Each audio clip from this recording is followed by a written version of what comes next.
to study the characteristics of a common emitter NPN transistor and to find out the values of current and voltage gains.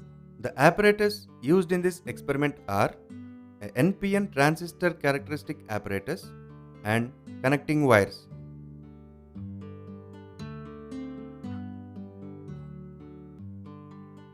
In the real world, a transistor looks like this, and in the circuit diagram, an NPN transistor is represented this way. In NPN transistor, a p-type semiconductor is sandwiched between two n-type semiconductors. The first thick layer is called the emitter, which is heavily doped. The second thin layer is lightly doped, and the third layer is the collector. Here, the collector section is larger than the emitter section. In emitter-based forward bias, the electrons, which are the majority carriers in n-type emitter region, move into the base region. This current is called emitter current IE. Out of the larger number of electrons, 2% combine with the few holes in the base, causing a small base current IB. The other 98% of the electrons cross over the collector base junction and enter the collector region, and they are attracted by the positive of the power supply VCC. This current is referred to as IC. To study the characteristics, let us connect the NPN transistor in the circuit. For input characteristics for different constant collector voltage, we notice the corresponding change in the base voltage and base current IB.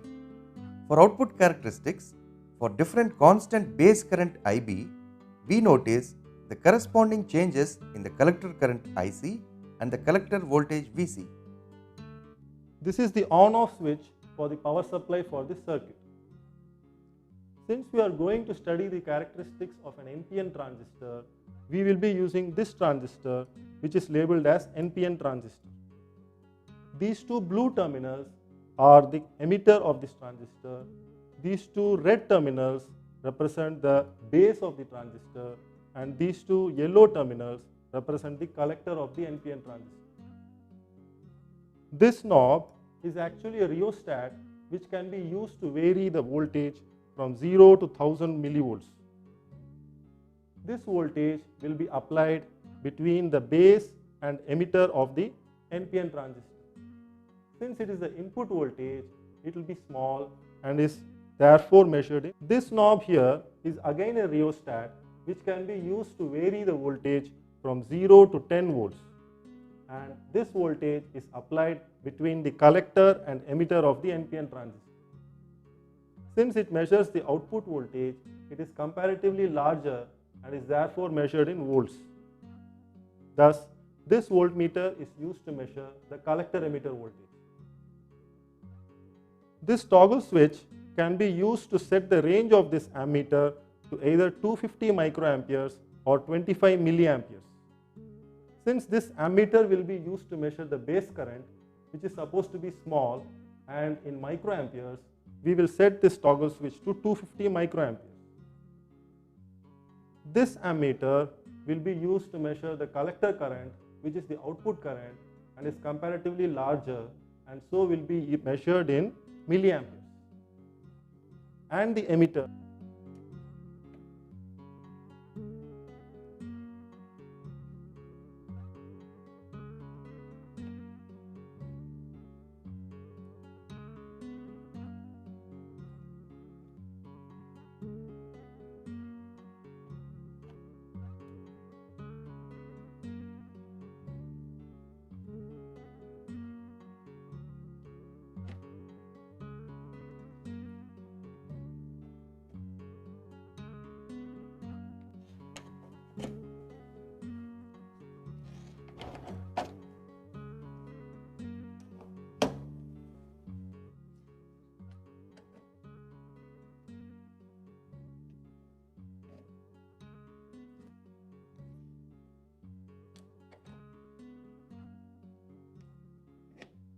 To remove the zero errors, if any, in the ammeters and voltmeters. As you can see, there is no zero error in the ammeters and voltmeters here. So let's note down the least count and range of the ammeters and voltmeters. The range of the input voltmeter is 0 to 1000 millivolts and its least count is 200 millivolt divided by 10 divisions, which is 20 millivolts. The range of this ammeter here is 250 microamperes, since right now the toggle switch is set at 250 microamperes. The least count in this setting is 50 microamperes divided by 10 divisions, which is 5 microamperes. If I set the toggle switch to 25 milliamperes, the range of this ammeter will be 0 to 25 milliamperes and its least count then would be 5 milliampere divided by 10 divisions, which is 0.5 milliamperes. Since this ammeter will be used to measure the base current, which will be in microamperes, this toggle switch is set at 250 microamperes, and so the range will be 250 microamperes and least count will be 50 divided by 10 divisions, which is 5 microamperes. The range of this ammeter is 25 milliamperes and its least count is 5 milliamperes divided by 10 divisions, which is 0.5 milliamperes. The range of this voltmeter is 10 volts and its least count is 2 volts divided by 10 divisions, which is 0.2 volts. We will first take the measurements to study the input characteristics of the NPN transistor in common emitter mode. A graph between the base emitter voltage VBE on the x-axis and the base current IB on the y-axis for a constant collector emitter voltage VCE is called as the input characteristic of the transistor in common emitter mode. To plot this graph, we need the values of base current for different values of base emitter voltages for a particular value of collector emitter voltage. So, we will first set the collector emitter voltage to 0 volts. Let's switch on the power supply and let's set the base emitter voltage and collector emitter voltage to 0.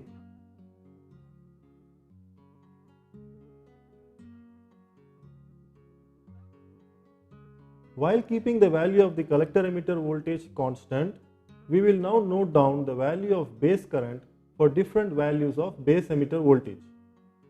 So, for base emitter voltage of 0 millivolts, the base current is 0 microamperes. For base emitter voltage of 100 millivolts, the base current is again 0 microamperes. Like this, increase the base emitter voltage in steps of 100 millivolts and note down the corresponding value of base current till you cover the entire range of the input voltmeter.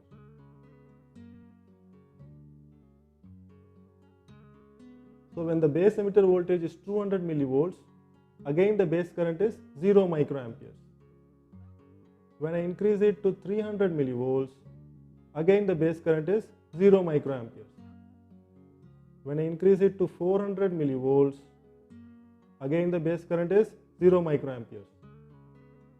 When I increase it to 500 millivolts, the base current has increased to 15 microamperes. When I increase it to 600 millivolts, I now find that the base current has increased drastically to 95 microamperes. So since we are finding a sudden increase in base current, let's take the measurements for base emitter voltage in smaller intervals. So let's go back to 500 millivolt and now increase the base emitter voltage in steps of 20 millivolts. So for 520 millivolts, the base current is 20 microamperes. For 540 millivolts, the base current is 30 microamperes. For 580 millivolts, the base current is 75 microamperes. Like this, let's take for 640 millivolts, we find that the base current is 175 microamperes.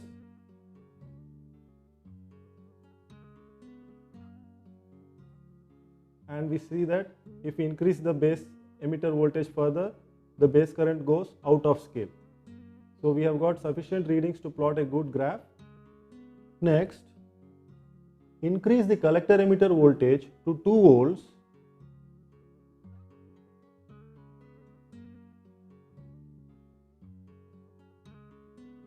and repeat the same steps to note down the base currents for the same set of base emitter voltages. Repeat this procedure for collector emitter voltage of 4 volts, 6 volts and 8 volts, and record your observations in the observation table.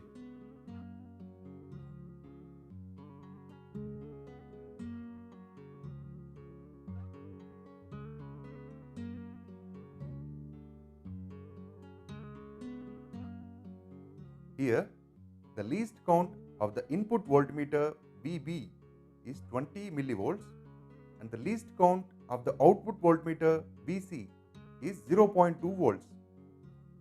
The least count of the input ammeter which measures the base current is 5 microamperes. And finally, the least count of the output ammeter which measures the collector current is 0.5 milliamperes. For a base voltage VB 0 millivolts and collector voltage VC 0 volts, base current IB is equal to 0. Now, keeping the collector voltage constant, we increase the base voltage and note down the readings of base current IB.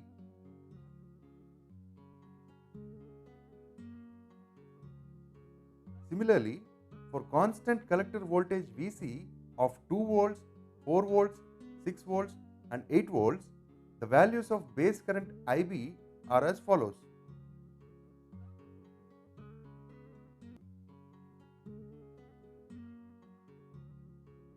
Calculation of input resistance.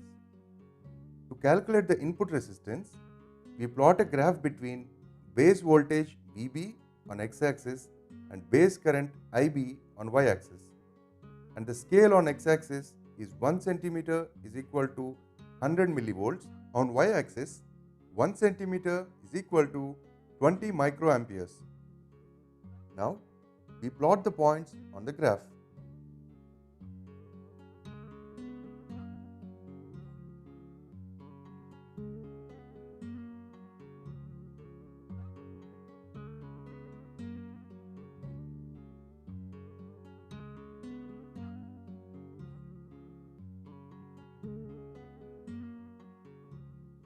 Here, the slope of the graph is given by delta y by delta x is equal to delta IB by delta VB, that is 125 divided by 700.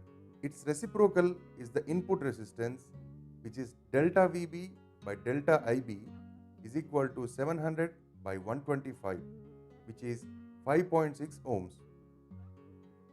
Therefore, input resistance Ri is 5.6 ohms. Now, let's take the measurements to study the output characteristics of the NPN transistor in common emitter mode. A graph between the collector emitter voltage VCE on the x-axis and the collector current IC on the y-axis for a constant base current IB is called as the output characteristic of the transistor in common emitter mode. To plot this graph, we need the values of collector current for different values of collector emitter voltages for a particular value of base current. So let's switch on the power supply and set the collector emitter voltage to 0 volts and adjust the base emitter voltage such that the base current is 25 microamperes.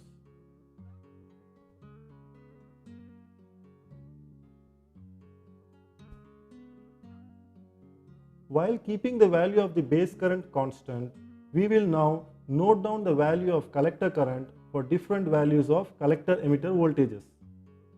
So, for collector emitter voltage of 0 volts, the collector current is 0 milliamperes. Now, when I increase the collector emitter voltage to 1 volt,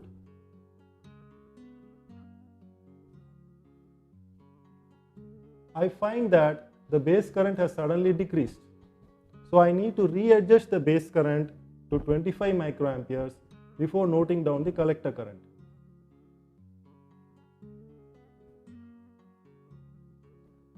So now, for a collector emitter voltage of 1 volt and base current of 25 microamperes, the collector current is 4 milliamperes.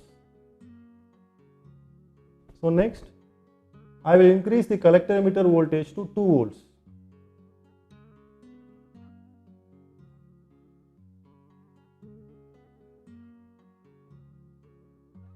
And again I check whether the base current is 25 microamperes. It is 25 microamperes. So now I can note down the collector current as, it's again 4 milliamperes. Like this, increase the collector emitter voltage in steps of 1 volt and note down the corresponding value of collector current till you cover the entire range of the output voltmeter.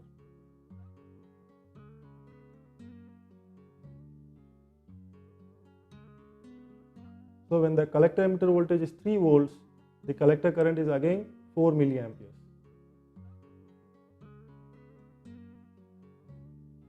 When the collector emitter voltage is 4 volts, the collector current is again 4 milliamperes. Is the same for collector emitter voltage of 5 volts,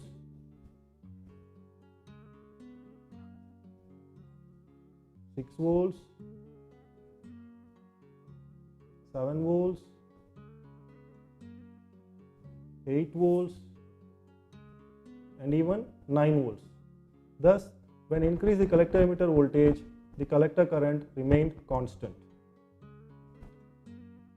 Next, increase the base current to 50 microamperes by adjusting the base emitter voltage and repeat the same steps to note down the collector currents for the same set of collector emitter voltages.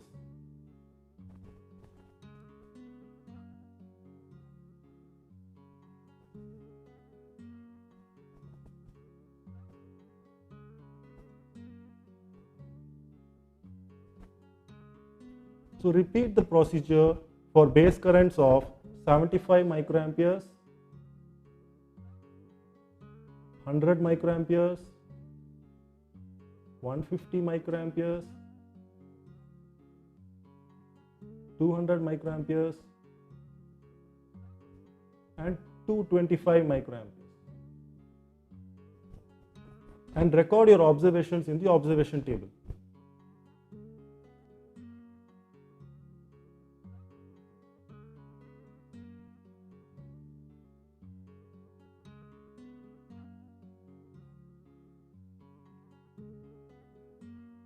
Here, the least count of the input voltmeter VB is 20 millivolts and the least count of the output voltmeter VC is 0.2 volts. The least count of the input ammeter which measures the base current is 5 microamperes. And finally, the least count of the output ammeter which measures the collector current is 0.5 milliamperes. Output characteristics. For output collector voltage VC is equal to 0 and input base current IB is equal to 25 microamps, the output collector current IC is equal to 0 milliamperes. Now, keeping the base current constant, we note down the collector current by increasing the collector voltage.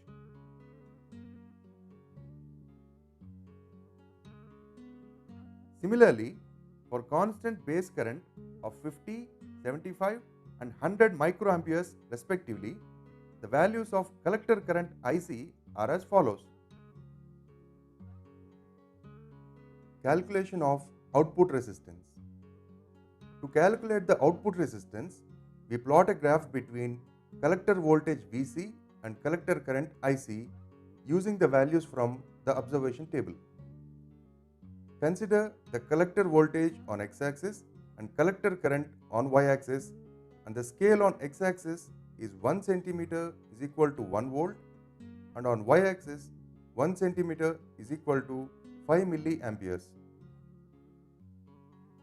Now we plot the points on the graph.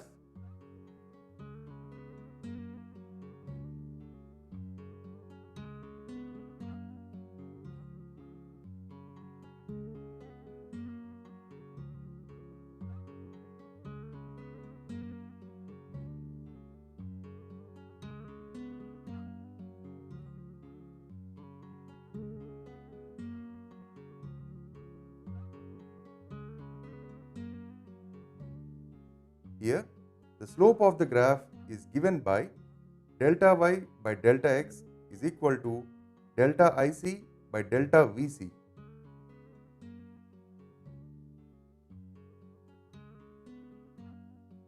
Which is 4 divided by 1. Its reciprocal is the output resistance, which is delta VC by delta IC, that is equal to 1 by 4. Therefore, the output resistance RO is 0.25. Friends, if you like this video, please share and like and subscribe this channel for upcoming videos.